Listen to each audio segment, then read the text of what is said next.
mysterious. We really don't know a lot about her when the show starts. She's incredibly wealthy, I'd say that. But it appears that she's living a life of incredible privilege and also isolation, because she's on this kind of summer island by herself a lot of the year. And she has a very, very close and maybe inappropriate relationship with her young assistant. I guess I would say, if I had to put it some way in particular, darkly comic and satirical. I mean, she's so smart, Molly. She really is very clever, and she's a wonderful kind of observer of behavior. And I love the world that she created. I mean, she's a real world builder. I mean, I think the show is a lot of fun.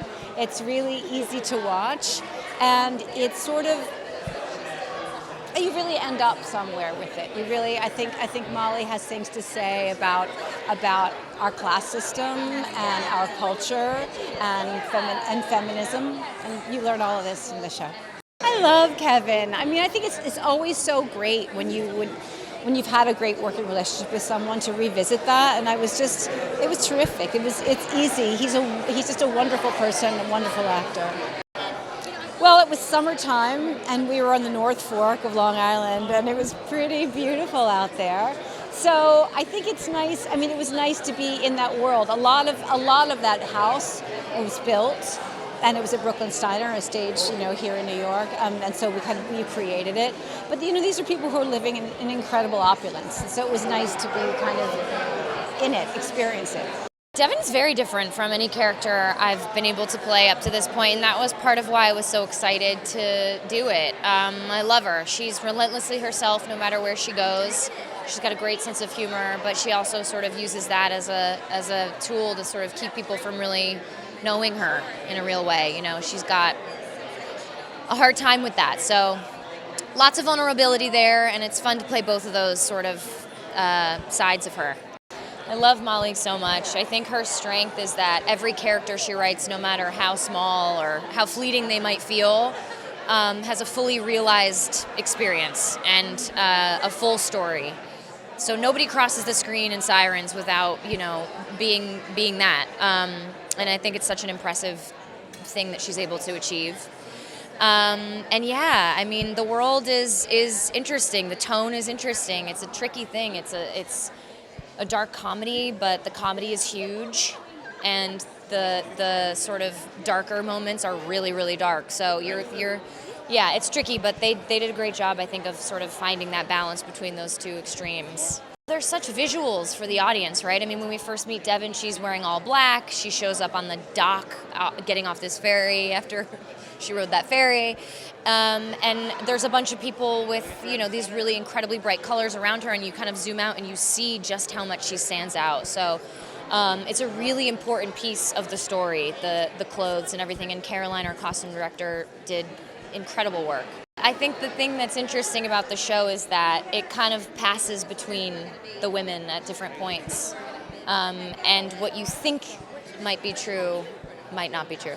Molly's writing is so fabulous to work with. Like, she's just so ridiculously talented. I think that, being in those spaces where, inside the Kell house, inside the Cliff house, really informed, the amount of wealth that was going on. So you're kind of in awe of it. The costumes were super fun. They reflect the tone, and then they kind of get more muted as the show goes on and as each character kind of evolves. Their costumes change with it.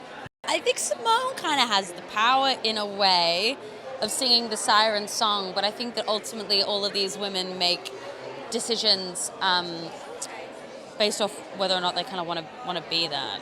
He's a sweet, naive, slightly oblivious trust fund kid, basically, who I think means very well, but has a very limited worldview because of his limited experience in the real world. He's been trapped in this bubble of rich people, and I think he's not used to any form of difficulty or strife or rejection or anything like that. So that's why I say he's a bit naive. I think he's a sweet guy, but he's also a bit of a selfish man baby.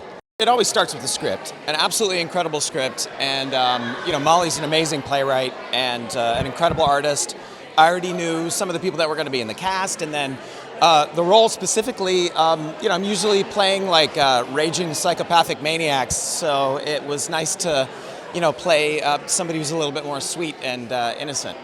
was a bit risky because, I mean, it really is like a mystery, suspense, drama, comedy, which is it's mixing a lot of different elements, and it really worked in the script. But it can go wrong so many ways, and I'm just so proud of this thing. I think the whole team did an absolutely phenomenal job.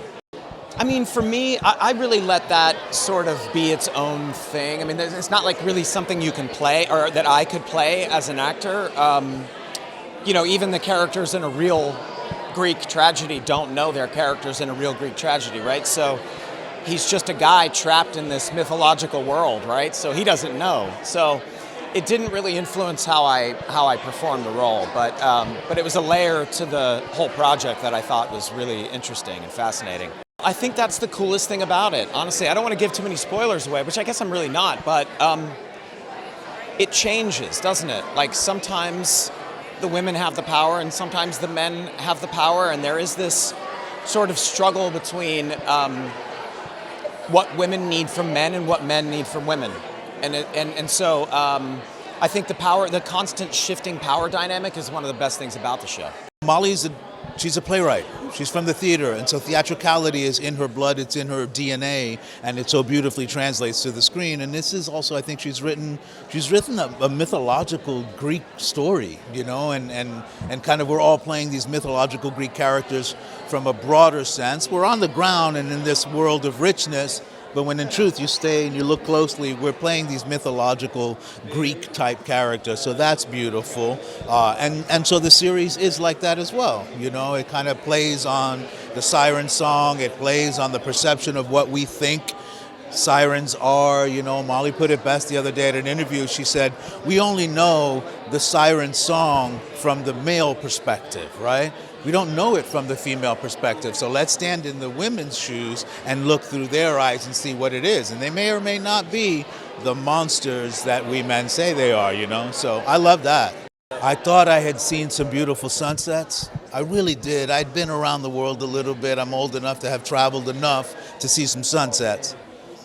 But the North Fork of Long Island, when you're up on a cliff house and you're overlooking the ocean and then the sun starts to set, there was literally a moment where the whole crew in the set, everyone, the whole posse that was making the show went, we're going to take a break real quick and watch that go down. And we did, So for me, it was that. And also, I'm born and raised in New York City, and I had very little. I got maybe I have one friend in what is it, Mattatuck, right, which is close to that. But outside of that, I don't know that as well, that part of the world, except for the fact that Billy Joel was from Oyster Bay and, Cold Spring Harbor, but that's it. I think that the real siren of the series is the story. Like I said earlier, the mythological Greek telling of this mythology. That's the real siren, because what it does is it draws you in, it intoxicates you, it makes you think, it questions your reality. Are we in a dream? Are we not in a dream? That's all part of the story. And that's, to me, a true siren. I think this is a sexy and fun show about women, class, power. There's a good mystery in there too, and about family and sisterhoods especially. Julie is the archetypal Michaela. She can do that icy powerfulness all day long, but she loves birds.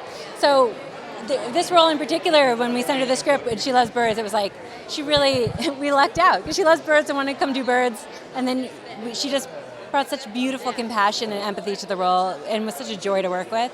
And then Meghann and Millie, no one else could have played those roles. They were just both so fabulous. Millie we cast first, and she's such a star on the rise. And then Meghann, that role is so hard with Devon. She is mean and sarcastic, but she's also hilarious and has a lot of depth.